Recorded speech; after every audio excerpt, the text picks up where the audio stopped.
Nikukumbushe jioni ya tarehe 4 mwezi Mei ama mwezi uliopita, na bila shaka itasalia kumbukumbu kwa wakazi wa mji wa Kehancha. Ni eneo bunge la Kuria Magharibi, ni kaunti ya Migori, ambapo bila shaka unakumbuka kilichoanza kama hotuba ya kawaida ya Rais William Ruto katika ziara yake ya siku 4 katika eneo hilo kuligeuka na kukawa na tukio tofauti, tena mtazamaji wangu, la kushtua. Sasa rais alipokuwa akihutubia umati, kiatu kilirushwa kikielekezwa kwake.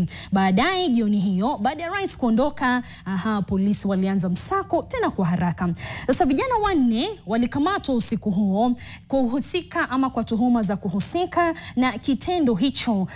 Okusa wa NTV na ametafuta nafasi kawafuata 4 hao ili kujua wako vipi, maisha yao yanaendelea vipi. Hii hapa simulizi yao. Ilichukua takriban wiki moja kufanikiwa kumpata Hezron Moheri nyumbani kwa babake katika kijiji cha Kamansicha, eneo la Kuria Magharibi. Hezron ni moja kati ya vijana 4 waliokamatwa kwa madai ya kumrushia Rais Ruto kiatu alipokuwa akizindua mradi wa makazi ya bei nafuu mjini Kehancha. Ingawa wachunguzi wanadai kuwa wana ushahidi dhabiti unaohusisha vijana hao na tukio hilo, Hezron na baba yake Mwita Chacha wanakanusha vikali madai hayo. Venye tu Mungu ataamua, but niko 100% hiyo kesi yezi nifunga juu si kukua mimi.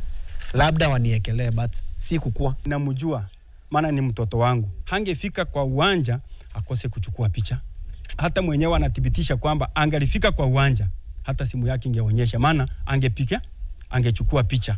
Usiku huo huo, polisi walifanya msako mjini Kehancha na kuwakamata vijana 17.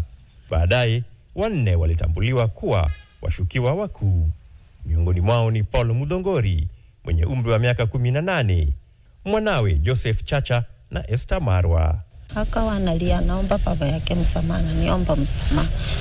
Hasa sijui ukweli wa Mungu, lakini katika uchanga wake ukweli wa Mungu hajawahi tenda. Juu hata nilienda nikauliza viatu yenye alitoka nayo ni viatu amefunga kama hiyo, na kiatu yenye niliona kwa mtandao. Sasa nilishanga hata sijawahi kuiona hapa kwangu. Alitoa wapi hiyo? Si mbali kutoka hapo, katika kijiji cha Nyangoto, tunakutana na Tabitha Nyaitonyi, mjane anayefanya kazi migodini. Mwanawe mwenye umri wa miaka 22, Emmanuel Chacha Gisiri, pia ni miongoni mwa washukiwa.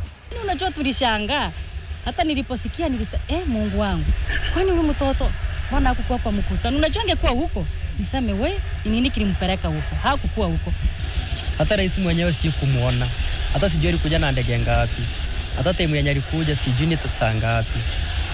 Mimi hiyo siku nilikuwa ndani ya shimo. Kesi hii itatajwa tena tarehe 26 mwezi huu, ambapo mahakama itaamua kama vijana hao 4 watafunguliwa mashtaka ya uhaini na uchochezi wa kuvuruga amani. Huko Okusa, NTV.